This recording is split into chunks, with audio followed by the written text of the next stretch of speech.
تبارک و تعالی نے 18,000 مخلوقات میں ہمیں انسان بنایا، اور انسان بنانے کے ساتھ ساتھ اللہ تبارک و تعالی نے ہمیں اور آپ کو آخری نبی جناب محمد رسول اللہ صلی اللہ تعالی علیہ وسلم کا امتی بنایا۔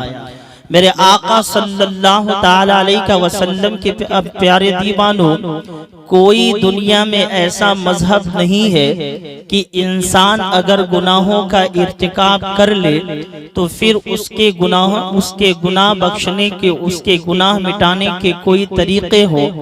لیکن ہم اور آپ جس مذہب اسلام کو مانتے ہیں، اللہ کی قسم یہ مذہب اسلام تمام مذہبوں میں سب سے بہتر ہے، سب سے اعلیٰ ہے، سب سے عرفہ ہے۔ میرے آقا صلی اللہ تعالی علیہ وسلم کے پیارے دیوانوں، ایک انسان اگر آپ کے سامنے کوئی غلط کام کر دے، کوئی غلط کام میں ملوث ہو جائے تو لوگ اس سے بولنا پسند نہیں کرتے ہیں، لوگ اس کے قریب نہیں جاتے ہیں۔ لیکن میرے آقا صلی اللہ تعالی علیہ وسلم کے پیارے دیوانوں، ہم جس خدا کے بندے ہیں، ہم جس خدا کے بندے ہیں، ہم جس معبود حقیقی کے بندے ہیں، اگر ہم گناہ بھی کرتے ہیں تو اللہ تبارک و تعالی ہم سے محبت کرتا ہے، اللہ تبارک و تعالی ہم سے پیار کرتا ہے۔ اگر ہم سے کوئی گناہ سرزد ہو جائے پھر بھی اللہ تبارک و تعالی ہم سے محبت کرتا ہے۔ اللہ کے نبی صلی اللہ تعالی علیہ وسلم ارشاد فرماتے ہیں، اللہ وہ ہے جو اپنے بندوں سے 70 ماؤں سے زیادہ محبت کرتا ہے، 70 ماؤں سے زیادہ پیار کرتا ہے، 70 ماؤں سے زیادہ الفت کیا کرتا ہے۔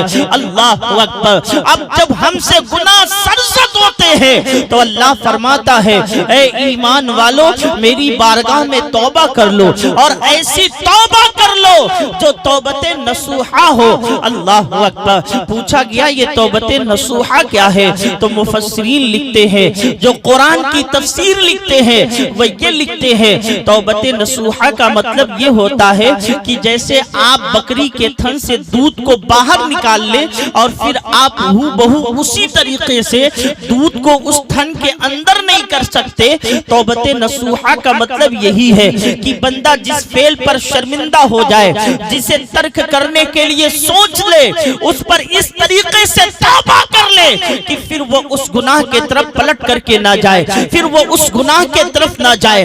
اللہ اکبر۔ اگر آپ گناہ کر چکے ہیں، آپ گناہ میں ملوث رہتے ہیں، اللہ اکبر، پھر اللہ فرماتا ہے کہ تم توبت نصوحہ کر لو۔ جب تم توبت نصوحہ کرو گے تو اللہ کے نبی فرماتے ہیں، التائب من الذنب کمن لا ذنب لہ، کہ جو گناہوں سے توبہ کرتا ہے وہ ایسے ہی ہو جاتا ہے جیسا اس نے کبھی گناہ کیا ہی نہ ہو۔ نعرہ تکبیر، نعرہ رسالت، جشن اویس قرنی، نعرہ تکبیر۔ ماشاءاللہ سبحان اللہ۔ یہ اللہ کا ہم سے محبت ہے، یہ اللہ اس قدر اپنے بندوں سے پیار کر رہا ہے۔ اللہ اکبر۔ میرے آقا صلی اللہ تعالی علیہ وسلم کے پیارے دیوانوں، اللہ کے نبی صلی اللہ تعالی علیہ وسلم ارشاد فرماتے ہیں، حضرت ابو ہریرہ اس حدیث کے راوی ہیں، اللہ کے نبی فرماتے ہیں کہ میں دن اور رات میں 70 مرتبہ یا 100 مرتبہ اللہ کی بارگاہ میں توبہ کیا کرتا ہوں۔ اے میرے چاہنے والوں، تم بھی اللہ کی بارگاہ میں توبہ کیا کرو۔ اللہ اکبر۔ آگے اللہ کے نبی صلی اللہ تعالی علیہ وسلم ارشاد فرماتے ہیں، اے میرے گنہگار امتی، اگر تمہارے گناہ اتنے زیادہ ہو گئے ہیں، تم اتنے گناہ کر چکے ہو جتنے سمندر میں گاج ہے، اگر اتنا گناہ تمہارا ہو گیا ہو پھر بھی تم اللہ کی بارگاہ میں توبہ کرو گے تو اللہ تمہاری توبہ کو قبول کر لے گا، اللہ تمہیں معاف کر دے گا۔ اللہ اکبر، یہ محبت ہے خدا کی ہم سے، اللہ اکبر، یہ پیار ہے اللہ کا ہم سے، یہ مودت ہے خدا کی ہم سے کہ اگر ہمارے گناہ سمندر کے جھانک کے برابر ہوتے ہیں، سمندر کے گاج کے برابر ہوتے ہیں، تو بھی اللہ کے نبی فرماتے ہیں کہ اللہ تمہارے گناہوں کو معاف کر دے گا۔ اگر تم معافی تلافی کرو گے اللہ تمہیں معاف کر دیا کرے گا۔ لیکن آئیے ذرا دیکھا جائے، اللہ اکبر، اپنے معاشرے کے اندر آج ہمارے نوجوان جس قدر گناہوں میں ملوث ہے یہ بیان کرنے سے باہر ہے۔ آج علاقے میں ڈھونڈا جائے کہ اگر کوئی وکیل مل جائے تو مشکل ہے کہ کوئی وکیل ملے، اگر جج ڈھونڈا جائے تو مشکل ہے کہ کوئی جج مل جائے، اگر IAS ادھیکاریوں کو ڈھونڈا جائے تو ہمارے قوم کے نوجوان نہ تو IAS کی شکل میں ملتے ہیں، نہ IPS کی شکل میں ملتے ہیں، نہ تو DM کی شکل میں ملتے ہیں، نہ دروگا کی شکل میں ملتے ہیں۔ لیکن اللہ اکبر، اگر گاؤں میں دیکھا جائے تو ہمارا نوجوان زنا میں مبتلا ہے، زناکاری کر رہا ہے، اگر نکڑوں پر دیکھا جائے تو ہمارا نوجوان شراب پی رہا ہے، وہ سگریٹ پی رہا ہے۔ اللہ اکبر، اے میرے نوجوانوں، کیا تمہاری نوجوانی میرے نبی سے معطر ہے؟ کیا تمہاری نوجوانی میرے نبی سے پاک ہے؟ کیا تمہارے جو ہے کہ تمہاری جوانی میرے نبی سے بہتر ہے؟ کیا تمہاری جوانی میرے آقا سے افضل ہے؟ کیا تمہاری جوانی میرے نبی سے بہتر ہے؟ اللہ اکبر، ہرگز نہ ہو سکتی ہے تمہاری جوانی میرے نبی کے جوانی کے ایک لمحے جو گزرے ہیں، تمہاری پوری جوانی نبی کے اس ایک لمحے کا مقابلہ نہیں کر سکتی، نبی کے اس جوانی کے ایک لمحے کے مقابلے میں نہیں آ سکتی۔ لیکن اے میرے قوم کے نوجوانوں، تمہارا نبی 100 مرتبہ خدا سے توبہ کر رہا ہے اور تم ایک مرتبہ بھی توبہ کرنے کے لیے راضی نہیں ہو رہے ہو۔ اللہ اکبر، آج نوجوانوں کا موبائل دیکھا جائے گندے گندے مناظر ہیں، گندے گندے ویڈیوز ہیں، گندے گندے مناظر ہمارا نوجوان آج موبائل کے اندر دیکھ رہا ہے۔ اے میرے نوجوانوں، ایسا نہ کرو، یہ تمہاری شان نہیں ہے۔ اللہ اکبر، تو تم تو اس نبی آخر الزمان کے ماننے والے ہو، اللہ کی قسم اس نبی آخر الزمان کے چاہنے والے ہو تم، جس نبی آخر الزمان کو دیکھنے کے بعد نوجوانوں کے اندر وہ ایمان پپا ہوتا تھا۔ اگر سمندر راستے میں پڑتا تھا، اپنے گھوڑے اگر سمندر میں وہ ڈالتے تھے تو سمندر بھی راستہ دیتا تھا۔ تب کوئی کہنے والا کہتا تھا دشت تو دشت ہے دریا بھی نہ چھوڑے ہم نے، دشت تو دشت ہے دریا بھی نہ چھوڑے ہم نے، پہلے ظلمات میں دوڑا دیے گھوڑے۔ ہماری شان تو یہ تھی میرے نوجوان، اللہ اکبر۔ لیکن آج کیا ہو رہا ہے؟ اللہ کے نبی صلی اللہ تعالی علیہ وسلم فرماتے ہیں تمہارے گناہ سمندر کے برابر ہو پھر بھی تم اللہ سے توبہ کر لو، اللہ تمہارے گناہ کو معاف کر دے گا۔ اللہ قرآن میں فرماتا ہے یا ایھا الانسان ما غرک بربک الکریم، اے انسان کس چیز نے تمہیں تیرے رب سے روک لیا، کس چیز نے تجھے تیرے رب سے غافل کر دیا؟ آج بھی تو تیرا رب اپنی شایان شان کے مطابق تیرے انتظار میں ہے۔ اللہ کے نبی فرماتے ہیں، حدیث کا مفہوم پیش کر رہا ہوں، اللہ کے نبی فرماتے ہیں جب ایک نوجوان توبہ کرتا ہے تو اللہ فرشتوں سے فرماتا ہے فرشتوں جنت سجا دو۔ فرشتے عرض کرتے مولا جنت تو سجی ہوئی چیز ہے، جنت تو اس چیز کا نام ہے، اس جگہ کا نام ہے، اگر انسان جو سوچے گا وہ چیز اس کے سامنے آ جائے گی۔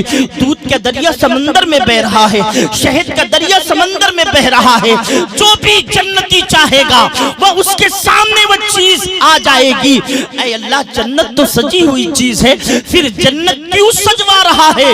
پھر اللہ فرماتا ہے اے میرے فرشتوں معاملہ یہ ہے کہ زمین پر ایک نوجوان نے گناہوں سے توبہ کیا ہے، اور وہ جب گناہوں سے توبہ کیا ہے تو میں اتنا خوش ہو گیا ہوں کہ اس نوجوان کے توبہ کے بدلے میں جنت کو دوبارہ سجوا رہا ہوں۔ نعرہ تکبیر، نعرہ رسالت، جشن اویس قرنی، نعرہ تکبیر، واہ سبحان اللہ۔ اے میرے آقا صلی اللہ تعالی علیہ وسلم کے پیارے دیوانوں، اللہ کے نبی صلی اللہ تعالی علیہ وسلم فرما رہے ہیں تمہارے گناہ اگر سمندر کے جھاگ کے برابر ہو جائے پھر بھی تم اللہ کی بارگاہ میں توبہ کرو گے تو اللہ تمہاری توبہ قبول کر لے گا، اللہ تبارک و تعالی تمہیں معاف کر دے گا۔ اللہ اکبر۔ اے میرے آقا صلی اللہ تعالی علیہ وسلم کے پیارے دیوانوں، انسان جو گناہ کرتا ہے اس گناہ پر اگر نادم ہو جائے، شرمندہ ہو جائے اور یہ دل میں پختہ ارادہ کر لے کہ میں اس گناہ کو دوبارہ کبھی نہیں کروں گا، پھر اللہ تعالیٰ اس کو معاف کر دیا کرتا ہے۔ ایسی بہت ساری روایتیں کتابوں میں ملتی ہیں کہ اللہ تبارک و تعالیٰ نے گنہگاروں کو بخش دیا ہے۔ آپ نے سنا ہوگا کہ ایک نمازی نماز کی بنیاد پر ولایت کے درجے پر پہنچتا ہے، کوئی جو ہے کہ حج کثرت حج کی بنیاد پر وہ ولایت کے درجے پر پہنچتا ہے، کوئی کثرت زکوٰۃ ادا کرنے کی بنیاد پر وہ ولایت کے درجے پر پہنچتا ہے۔ لیکن اس دنیا میں ایسے کتنے لوگ ہیں اللہ اکبر جو گناہ سے توبہ کیے اور اللہ کو ان کی توبہ اتنی پسند آ گئی، اللہ کو ان کی توبہ اتنی بھا گئی کہ اللہ نے انہیں فوراً ولایت کا جوڑا عطا کر دیا۔ اللہ اکبر۔ آئیے ہم آپ کو بتاتے ہیں، ایک بزرگ گزرے ہیں جن کا نام حبیب عجمی ہے۔ اللہ اکبر۔ یہ سود کھاتے تھے، یہ بیاج کھاتے تھے، سود کھاتے تھے، یہ سود بانٹا کرتے تھے اور کھایا کرتے تھے اس سود کے پیسے کو۔ اللہ اکبر۔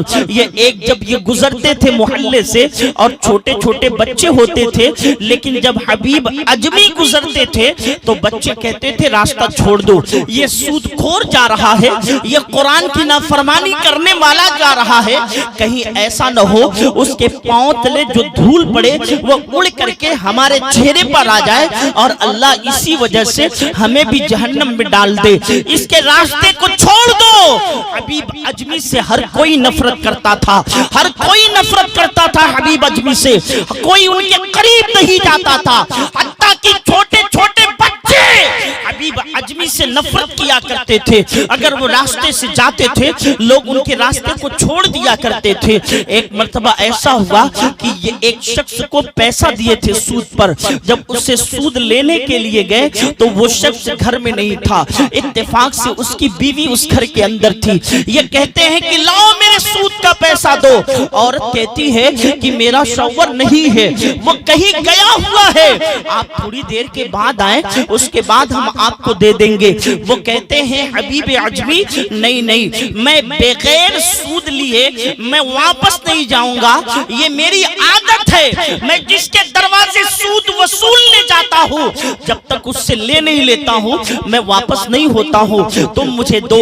اس نے کہا خدا را میرے پاس کچھ نہیں ہے، ایک بکری کا سیرا ہے، اگر چاہے تو آپ اسی کے لے لے۔ اس نے کہا ٹھیک ہے، وہ بکری کے سیرے ہی کو آپ مجھے دے دے۔ اس عورت نے بکری کے سیرے کو دیا، حبیب عجمی گھر لے گئے اور گھر لے جانے کے بعد اپنی اہلیہ کو دیا، کہا اسے بنا دو اور اسے بنا دینا تو بتانا بھوک لگی ہے میں اسے کھاؤں گا۔ اللہ اکبر۔ ان کی اہلیہ نے حبیب عجمی کی بیوی نے اس سر کے بکری کے سر کو ہانڈی میں ڈالا اور ڈالنے کے بعد پکانا شروع کر دیا۔ اب کچھ لمحے گزرے، کچھ گھنٹے گزرے، اب حبیب عجمی کو لگا کہ اب بکری کا سیرا پک کر کے تیار ہو گیا ہے۔ اس نے بیوی سے کہا لے کر کے آؤ، مجھے بھوک لگی ہے، مجھے کھانا ہے۔ اللہ اکبر۔ جب اس ہانڈی کو اتارا گیا، جب وہ ہانڈی اتاری گئی، لوگوں نے ان کی اہلیہ نے جب اس ہانڈی کو اتارا اور ان کے سامنے رکھا، اور جب حبیب عجمی نے ہانڈی کے اوپر کے جو ہے کہ اس برتن کو ہٹایا، اس کے ڈھکن کو ہٹایا، تاریخ گواہ ہے جو سیرا ڈالے تھے اس میں بننے کے لیے وہ سارا کا سارا خون بن گیا تھا، خون میں تبدیل تبدیل ہو گیا تھا تو حبیب اجمی کی بیوی نے کہا میں نے کہا تھا آپ سود نہ کھائیں، سود کھانا گویا آپ لوگوں کے خون کو چوس رہے ہیں۔ اللہ اکبر، حبیب اجمی کا دل ڈول گیا، وہ دل ہی دل میں اللہ کی بارگاہ میں توبہ کر لیے۔ اب مجلس ڈھونڈنے لگے کہ کوئی ایسی مجلس مل جائے، کوئی ایسا اللہ والا مل جائے جس کے دست پر میں توبہ کر لوں، جس کے ہاتھ پر میں توبہ کر لوں۔ اللہ اکبر، وہ گھومتے گھومتے وہ گھومتے گھومتے حضرت امام بصری کی بارگاہ میں پہنچے، حضرت امام بصری کی بارگاہ میں پہنچے۔ جب حضرت امام بصری کی بارگاہ میں پہنچے تو حضرت امام بصری اتفاق سے تقریر کر رہے تھے۔ تقریر کرتے کرتے یہی شب برات تھی، یہی چھٹکارے کی رات تھی۔ حضرت امام بصری نے فرمایا سنو، آج کی رات ایسی ہے، اگر اس رات میں توبہ کرنے والا جو بھی توبہ کرے گا اللہ اسے معاف کر دے گا، یہاں تک کہ حبیب اجمی بھی اگر توبہ کرے گا تو اللہ اسے معاف کر دے گا۔ حبیب اجمی کھڑے ہو گئے اور جا کر کے کہتے ہیں آپ ذرا دوبارہ فرمائیں آپ نے کیا کہا؟ حضرت امام بصری نے فرمایا میں نے کہا اگر اس رات میں جو ہے کہ حبیب اجمی بھی توبہ کرے تو اللہ اس کی توبہ قبول کر لے گا۔ انہوں نے کہا پھر فرمائیے۔ حضرت امام بصری نے پھر فرمایا اگر اس رات جو ہے کہ اگر اس رات حبیب اجمی توبہ کرے اللہ اس کی توبہ قبول کر لے گا۔ پھر حبیب اجمی کہتے ہیں حضور والا میں ہی حبیب اجمی ہوں، آپ جو ہے کہ آپ کہہ رہے ہیں اللہ توبہ قبول کر لے گا۔ حضرت امام بصری نے فرمایا ہاں۔ انہوں نے کہا میں سچے دل سے توبہ کرتا ہوں۔ اللہ اکبر، حبیب اجمی نے یہ کہا میں سچے دل سے توبہ کرتا ہوں، اب میں سود کبھی نہ کھاؤں گا اور کبھی سود نہ بانٹوں گا، گناہوں کے طرف نہیں جاؤں گا، بلکہ امام بصری کا شاگرد بن کر کے اسلام کی پاسداری کروں گا اور اپنی پوری زندگی خدا کی عبادت میں گزاروں گا۔ حبیب یمنی نے اتنا کہا اللہ نے ان کے گناہ کو معاف کر دیا، اللہ نے ان کے گناہوں کو بخش دیا۔ اے میرے آقا صلی اللہ علیہ وسلم کے پیارے دیوانوں، ایک حبیب اجمی جو پوری زندگی اگر سود کھائے اور اللہ کی بارگاہ میں توبہ کرے تو خدا اس کی توبہ کو قبول کر لیا کرتا ہے۔ ذرا آپ سوچیں اگر آپ گناہوں سے توبہ کریں گے تو پھر اللہ آپ کی توبہ قبول کیوں نہیں کرے گا؟ اللہ آپ کی توبہ قبول کر لے گا۔ چند راتیں سالوں میں آتی ہیں جو سب سے بیٹر ہوتی ہیں، سب سے بہتر ہوتی ہیں، جس میں اللہ گناہوں کو بخشا کرتا ہے، لوگوں کی توبہ قبول کیا کرتا ہے۔ آج کی رات شب برات اس کا معنی ہی ہوتا ہے چھٹکارے کی رات۔ اللہ کے نبی فرماتے ہیں اس رات کے متعلق اے عائشہ کیا تمہیں معلوم ہے یہ رات کون سی ہے؟ یہ رات وہ رات ہے جس میں اللہ بنو کلب کے بکریوں کے بال کے برابر لوگوں کو جہنم سے آزادی دیتا ہے، لوگوں کو جہنم سے نکال دیتا ہے، لوگوں کو جنت کی بشارتیں دیا کرتا ہے۔ اے میرے آقا صلی اللہ علیہ وسلم کے پیارے دیوانوں، یہ مقدس رات ہے، یہ رات عبادت کی رات ہے، یہ رات وہ رات ہے جس میں کوئی بھی گنہگار اللہ کی بارگاہ میں توبہ کرے اللہ اس کی گناہوں کو معاف کر دے گا، اللہ اس کے توبہ کو قبول کر لے گا، اللہ تبارک و تعالی اس کی توبہ کو قبول کر لے گا۔ لیکن آقا فرماتے ہیں چند لوگ ایسے ہیں جو اس رات بھی نہیں بخشے جاتے، چند لوگ ایسے ہیں جو اس رات بھی نہیں بخشے جاتے۔ اللہ کے نبی نے فرمایا ایک زانی ہے جو اس رات بھی نہیں بخشا جاتا۔ زانی جانتے کسے کہتے ہیں؟ بلاತ್ಕಾರ کرنے والے کو، جو غیروں کی لڑکیوں کی عزتیں لوٹا کرتا ہے۔ اللہ کے نبی فرماتے اس رات سب کی بخشش ہے مگر زانی کی بخشش نہیں ہے، جو زنا کرتا ہے اس کی بخشش نہیں ہے۔ اے میرے قوم کے نوجوانوں ذرا سوچو آپ کس قدر اگر ایسے گناہ میں ملوث ہیں، پھر آپ اللہ کی بارگاہ میں سر سجود ہو جائے۔ یاد رکھے اس مبارک رات میں بھی زانی کو اللہ بخشا نہیں کرتا ہے۔ پوچھا گیا یا رسول اللہ پھر اللہ زانیوں کو کیسے بخشے گا، ان بلاತ್ಕಾರಿوں کو کیسے بخشے گا؟ پھر اللہ کی رحمتیں آواز دیتی ہیں۔ اللہ کے نبی فرماتے ہیں کہ جو اس رات زانی زنا کرنے والا اگر سچے دل سے توبہ کرے اور اللہ سے یہ وعدہ کرے، اللہ سے وعدہ کرے کہ یا اللہ میں نے جو زنا کیا اسے معاف کر دے، آگے میں کبھی بھی زنا کی طرف نہیں بڑھوں گا، آگے میں کبھی بھی بلاತ್ಕಾರ کی طرف نہیں جاؤں گا۔ اللہ کے نبی فرماتے ہیں اگر زانی اللہ سے وعدہ کر لے پھر وہ اپنی زندگی میں دوبارہ زنا نہیں کرے گا، اللہ کے نبی فرماتے ہیں کہ اللہ اس زانی کو بھی بخش دے گا۔ سبحان اللہ۔ یہ رات متبرک رات ہے، اس زانی کو بھی خدا بخش دے گا اگر وہ وعدہ کر لے کہ میں پھر دوبارہ اپنی زندگی میں زنا نہیں کروں گا۔ اور اللہ کے نبی فرماتے اس رات شرابی نہیں بخشا جائے گا۔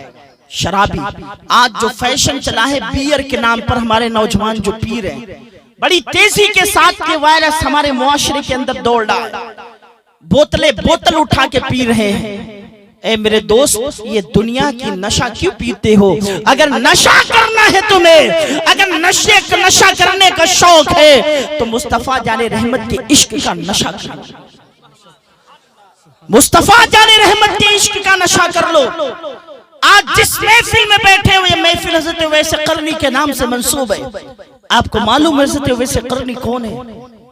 دل دہل جائے گا۔ نابینا ماں کی خدمت کرتا تھا، قرن میں رہتا تھا، قرن میں رہتا تھا، اونٹ چراتا تھا، نابینا ماں تھی نا اس کی خدمت کرتا تھا، اور نبی آخر الزمان سے بے تحاشا محبت کرتا تھا، بے تحاشا نبی آخر الزمان سے محبت ہے۔ ماں کی خدمت کرتا، نابینا ماں ہے، آنکھ سے دکھ نہیں رہا ہے۔ ماں سے کہتا ماں اگر اجازت دیتی تو میں قرن سے چل کے مدینہ جاتا اور حضور کی زیارت کر کے چلا آتا۔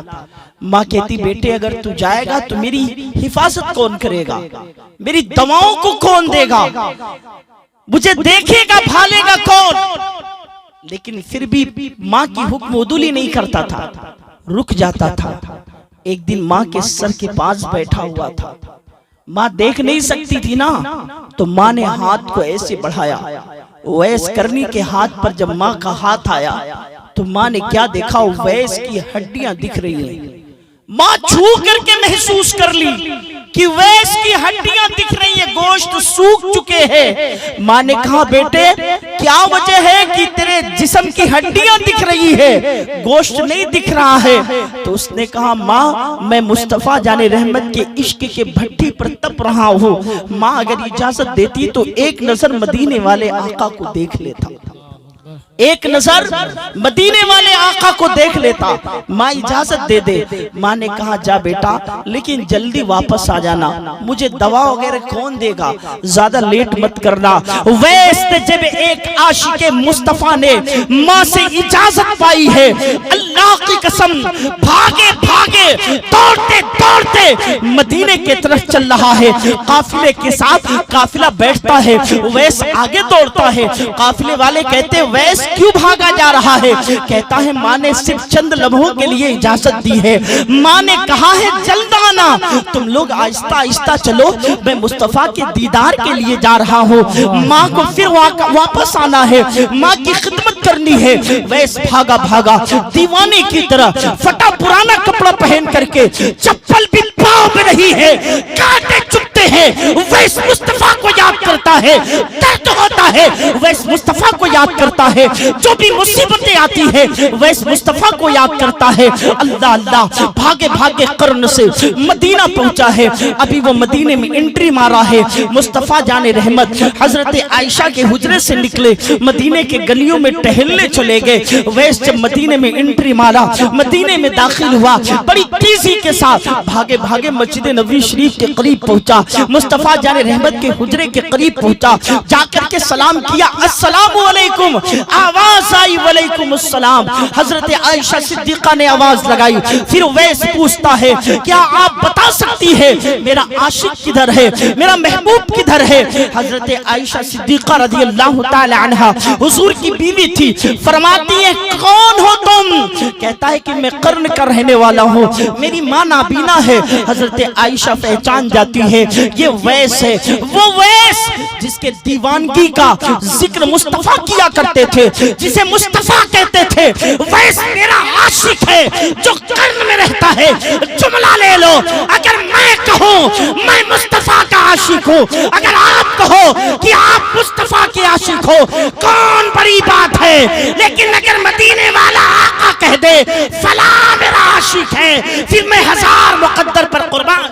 نعرہ تکبیر، نعرہ رسالت، نعرہ رسالت۔ حضرت عائشہ پہچان گئی یہ قرن کا ویس ہے، یہ قرن کا رہنے والا ویس ہے۔ اللہ اللہ، حضرت عائشہ پہچان گئی یہ تو وہ عاشق ہے جس کا تذکرہ مصطفیٰ کیا کرتے تھے۔ آپ مانیں گے نہیں، کتابوں میں مذکور ہے آقا نامدار عصر کی نماز ادا کرتے اور اپنے جبے اطہر کو کھولتے، اور کھولنے کے بعد قرن کی طرف اپنے سینے کو کر کے مصطفیٰ جان رحمت بیٹھ جاتے۔ صحابہ عرض کرتے یا رسول اللہ آپ جبے کو کھول دیے، سینے مبارک دکھ رہا ہے، آپ قرن کی طرف کر کے آپ جو ہے کہ بیٹھے ہوئے ہیں، ہوا آ رہی ہے، تو میرے آقا کیوں بیٹھے ہوئے ہیں؟ میرے آقا کا جواب سنو۔ صحابہ پوچھتے ہیں قرن کی طرف سینہ کھول کر کے آپ بیٹھے ہیں کیوں؟ مصطفیٰ فرماتے تھے تمہیں کیا معلوم، مجھے قرن سے میرے عاشق کی خوشبو آ رہی ہے۔ واہ واہ سبحان اللہ، بے شک وہ ویسے قرنی تھے۔ میرے آقا صلی اللہ علیہ وسلم کے پیارے دیوانوں، حضرت عائشہ نے فرمایا کہ آقا ابھی باہر نکلے ہیں، ابھی کہیں ٹہلنے کے لیے گئے ہیں، ایک کام کرو آپ مسجد نبوی میں رہ کر کے مصطفیٰ کا انتظار کر لو، ابھی آقا آ جائیں گے، ملاقات کر لینا۔ اس نے کہا مانی اتنی اجازت نہیں دی ہے، کیا آپ کی اجازت ہے کہ میں تھوڑا اندر آ جاؤں؟ آپ پردے کے پیچھے چلے جائیں۔ حضرت عائشہ رضی اللہ تعالی عنہا نے ارشاد فرمایا آ جاؤ اندر۔ حضرت ویس جب اندر جاتے ہیں، دیوانگی کا عالم کیا ہے، فریفتگی کا عالم کیا ہے۔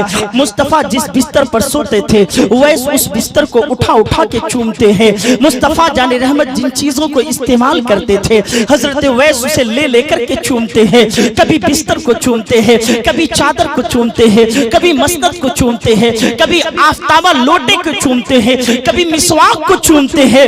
حضرت ویس کے دیوانگی کا عالم کیا ہے، کبھی مصطفیٰ کا بستر لبوں سے لگتا ہے، کبھی مصطفیٰ کا آفتابہ لبوں سے لگتا ہے، کبھی مصطفیٰ کی چادر لبوں سے لگتی ہے، کبھی مصطفیٰ کی مسند لبوں سے لگا کرتی ہے۔ اے میرے دوستو، اویس نے ہر ایک کو چوما، اور چومنے کے بعد گھر کے اندر سے جب باہر آتے ہیں دروازے سے رونے لگتے ہیں اور کہتے ہیں بی بی جب مصطفیٰ جان رحمت آئے تو میرا سلام ان سے کہنا، اور کہنا قرن سے کوئی آیا تھا، ویس کو مصطفیٰ کا دیدار نہیں ہوا۔ اللہ اللہ، حضرت ویس قرنی پھر پاگلوں کی طرح بھاگتے ہوئے قرن کی طرف جا رہے تھے۔ ابھی مدینے کے سرحد کو پار کیے، مصطفیٰ گھر کے اندر آئے۔ حضرت عائشہ نے عرض کی یا رسول اللہ میرے سرتاج وہ دیوانہ قرن سے چل کے آیا تھا۔ مصطفیٰ نے فرمایا دیوانہ قرن سے ویس چل کے آیا تھا؟ عائشہ صدیقہ عرض کرتی ہاں ہاں ویس چل کر کے آیا تھا۔ مصطفیٰ نے فرمایا عمر ابو بکر صدیق ذرا قریب آ جاؤ۔ اجلہ صحابہ گئے، مصطفیٰ نے کہا مدینے کے گلیوں میں دوڑ جاؤ، میرا عاشق آیا تھا، ویس اسے بلا کر کے لاؤ۔ اللہ اللہ، عمر بھی دوڑے ہیں، ابو بکر بھی دوڑے ہیں، عثمان بھی دوڑے ہیں، علی بھی دوڑے ہیں، لیکن کیا کرتے جب تک وہ لوگ مدینے کے سرحد پہ پہنچتے ہیں وہ ویس سرحد کو پار کر جاتے ہیں، اب قرن کے قریب آتے ہیں۔ اللہ اللہ، اب جب قرن میں پہنچتے ہیں صحابہ مصطفیٰ کی بارگاہ میں پہنچتے ہیں، اور صحابہ جا کے کہتے یا رسول اللہ آپ کا عاشق تو چلا گیا قرن میں۔ مصطفیٰ جان رحمت فرماتے ہیں ارے او میرے صحابہ یاد رکھو ویس میرا وہ عاشق ہے، ویس میرا وہ چاہنے والا ہے کہ پوری دنیا مجھے یاد کرتی ہے لیکن میں محمد ویس کو یاد کرتا ہوں۔ سبحان اللہ، بے شک یہ ویس قرنی کی مجلس ہے جو اللہ کی بارگاہ میں اللہ اکبر۔ آپ کو معلوم ہے معراج شریف پہ جو مصطفیٰ کو جبہ ملا تھا مجھے صرف 30 منٹ ملا تھا۔